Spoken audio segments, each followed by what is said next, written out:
I've been so all my life since the age of 15. So I have a bias, but I hope particularly in the first part it's going to be as nonpartisan as I can be. We get into the election, we'll see how the questions go on that. I'll resist some certain temptations. The other thing though, even bigger than that for me, and this is as a Christian, and I've always had this view going into politics, that this is a very important battle. These electoral battles are important, as they are in your country, they're important in our country. But I always keep in mind that it's a secular battle. The biggest war has been won, if you're a Christian.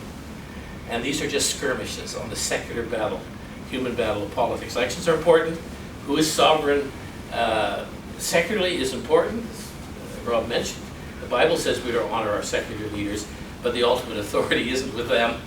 If you're a Christian, the ultimate authority is with God, the Lord Jesus Christ. So I always keep that in mind when I'm going through these battles. Yes, it's a battle, I get involved in it, but particularly my wife has to remind me, but Michael, this isn't the ultimate battle. This is just a skirmish. So I just mention those as context, particularly when I start talking about the current election. Now, elections. Canada, of course, is a modern Western liberal democracy, as many of your countries are as well. The feature that I want to emphasize, some of you will know all this and some of you won't, but it is important in terms of understanding our system. We basically inherited, with some modifications, the British parliamentary system. We are basically sometimes described as the Westminster system. We have a British parliamentary system, Westminster government. We're also a constitutional monarchy. Her Majesty the Queen is still actually our head of state, in formal and in real terms. And we also have a system of responsive government, which I'll talk about. And so one of the biggest events in our polity, as it would be in yours, is a general election. And this is what we're doing in this country. We're having an election to elect our national parliament. And in particular, not the whole parliament, just the lower house of the parliament, which we call the House of Commons, the same term they use in the United Kingdom. And I'm sure most of you probably know this, but the basic constitutional structure of Canada is the legal executive authority is in Her Majesty the Queen, which she delegates to an officer called the Governor General. That's where the formal legal, this is the formal legal power. Then we have a thing called the Parliament of Canada, which consists of the Queen, House of Commons, and the Senate. The House of Commons is a democratically elected body and is the most powerful body of those three. Obviously, the others are appointed. Our senators, we have a Senate, but they're all appointed. They're not elected. I understand Canada is, by the way, just as an aside, because I worked in the Senate, Canada is the only Western democracy I'm aware of. I'm not fully familiar with other parts of the world, where our upper house has a veto on all legislation, but is not elected. I think we're the only one that is undemocratic in that sense in terms of its upper house, but that actual house can veto any bills coming up, technically, any bills coming up from it. But what we're concerned about is the House of Commons, because in the British model, yes, we're having an election, and we're electing individual members of Parliament. We'll talk about that. In fact, there's 338 of them, to be precise, because there are 338 separate, what we call constituencies. Some of the literature will say ridings. Technically, the Canada Elections Act are called electoral districts, but quite often I usually use the word constituency. And although we're in separate ridings, in the sense there's 338 little elections going on, what's really at stake here, of course, is because of the way responsible government works, we are indirectly choosing from this election, because we're electing the MPs, which group of politicians will continue or will take over as the formal political executive of the country. I'm talking about the Prime Minister and the Cabinet. That's where the real power is in our system. That's where the day-to-day governance of the country is directed. And the doctrine of responsible government is very, very simple. It's not a rule of law, it's just a firm practice, a convention. And there's some exceptions, and we'll talk about those. But the general rule is the person who is Prime Minister is that person who is the leader of a party, political party, or group of parties, sometimes, who can command on a consistent basis the support, the confidence is the term we use in the literature, of the majority of the elected members of the House of Commons. But because we have a fairly rigid party system in Canada, and Dean can speak to that better than I can, it's very unusual when you're running for office for the House of Commons in Canada, if you're not running on a party ticket, like if you're not a candidate of a political party, you're simply running as an independent, very hard to get elected. It's not impossible, very, very difficult. So almost all the MPs, when they're elected, are elected as representatives also of a particular political party with a program. And so the idea is the political parties were out there, and what we all want to do, all five of us, I guess, parties or others, is to win a majority of the seats in the House of Commons, and the magic number is 170. 169 is a problem because you have to choose a speaker. maybe, but 170, you have an absolute majority. So that's the goal. The Liberal Party's trying to achieve that, of course, as they did last time. The Conservative Party's trying to do it. We'll talk about whether the NDP and Greens have a reasonable prospect of that. At least they'll say publicly they're trying to do that as well. So the parties, the whole nature of a political party is you run candidates for the purpose of forming government. That's what it's all about. Sometimes you end up in opposition, you don't end in government. But the goal, we all want to aspire to have executive office so that we can do the things we want to do as parties, right? Whatever it is in public policy. So that's what we're holding right now. Now, and without getting a lot of technicalities of our Constitution, a lot of people aren't aware of this, what happens in Canada, in order for there to be an election of the House of Commons, what we call Parliament, that is the Senate and the House of Commons, I guess Your Majesty, there has to be what's called a dissolution of Parliament. Just a fancy word for ending. Somebody has to end the Parliament. Parliament has to come to an end first in order that we can then call an election to refill the Parliament, in this case the House of Commons. And the person that does that in our system is actually the Governor General. But she does all of these things on the advice of the current Prime Minister. So very quickly, something happened on September the 11th. So, yeah, that's right, September 11th. A fellow by the name of Justin Trudeau, who just happens to be the Prime Minister of the country, would have, it was all done through the bureaucracy, but he would have met with the Governor General and he would have given her 3 pieces of advice. And these would all be by way of written instruments. The first thing he'd say is called an instrument advice. He said, I'm recommending, or I'm requesting, or I'm advising, is a technical word, that Your Excellency dissolve the Parliament of Canada. Only the Governor General can dissolve Parliament. Nobody else can, legally. But of course, by convention, she only does so on the advice of the current Prime Minister. So he says, it's time for election. And that's the first thing, and she'd issue a proclamation, which I have here if you want to read it. It's very medieval in its terms, and it ends up with the words, God Save the Queen on it, actually. And it's where she's proclaiming the dissolution of the Canadian Parliament, which is basically saying, all you members of the House of Commons and Senate, go away. Go away.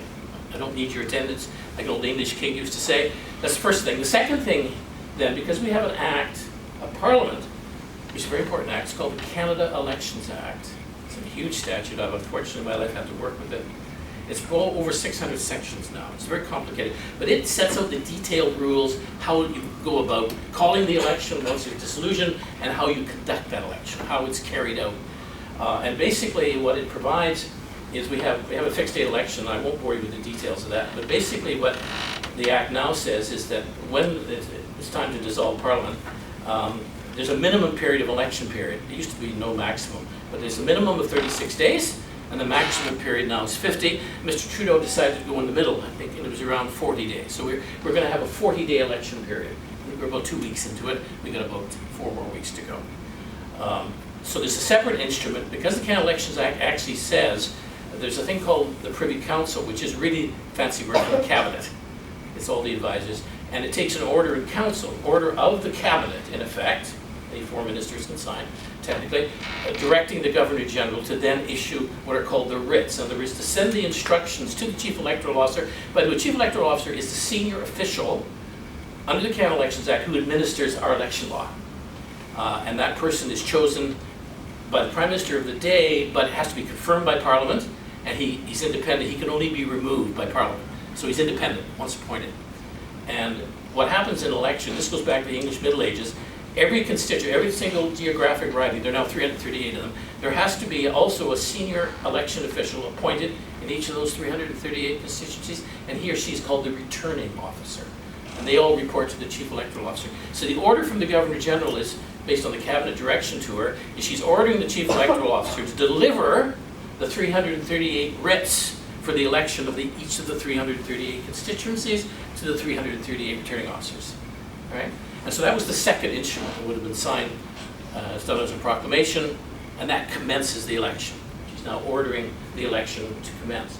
And the third thing she would do, it's really a formality, we're not sure when Parliament will come out, but she also issues a proclamation, again on the advice of the Prime Minister, saying that there will be a new Parliament as a result of this election when it's over. In this case, the date was set is October 21st, is the polling day. That's the final, that's the day when the vote occurs.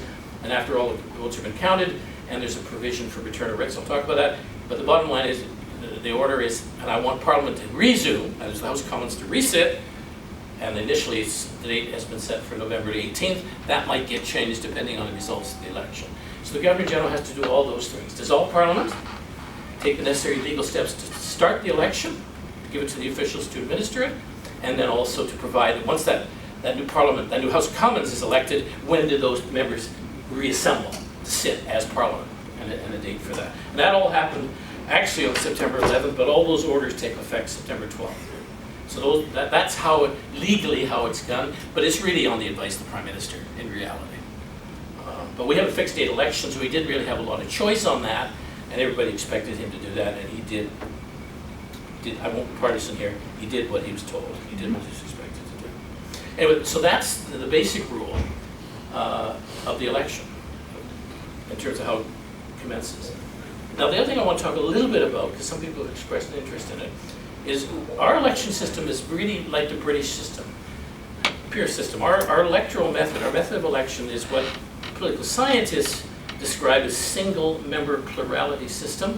The term we use is first past the post.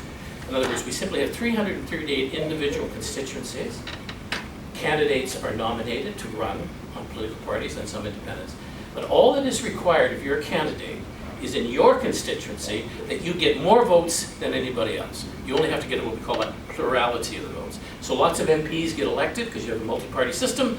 They may get elected with far less than 50% of the vote, although I think Dean is one of the MPs, not many, where he's very successful. I think you got over 50 last time, did you not? Just under 50. Okay, so he does very well. But a lot of MPs get elected with a lot less. So it doesn't take a majority. It's not a majority system. It's a plurality system. And so there's always the possibility that a political party could get more votes across the country, but actually get less seats. It is possible. But the reason for that, and the reason the British, I think, have maintained it, is it's not just that we're electing individual MPs. We are doing that to be our representatives, but we're really indirectly choosing who's going to be the executive government. That's what this election is really about. Which party is going to get enough seats that it can command the confidence of the majority of the new House so that they can govern. The Prime Minister and Cabinet can continue with executive power. That's really what this is all about. And so it's very much more, that's why you see in our politics it's very party-oriented, but it's also very leader-oriented. Although the Prime Minister himself or herself is simply an individual MP running an individual constituency. So Canadians do not vote for the Prime Minister directly, but they are indirectly voting for a Prime Minister depending on the outcome of the general election for the House of Commons. Now, interestingly, the principle of our representative system, of course, is that at the moment we have 338 individual electoral districts. Well, why is that? Well, from the very beginning, even prior to Confederation, the basic principle is that we thought that provinces, individual provinces that are part of the Union, there should be a reasonable degree of what's called representation by population. The idea being that the larger provinces, not by area, but by population, should have more MPs, it's only fair, than those provinces that have less. And so we've developed a very complicated system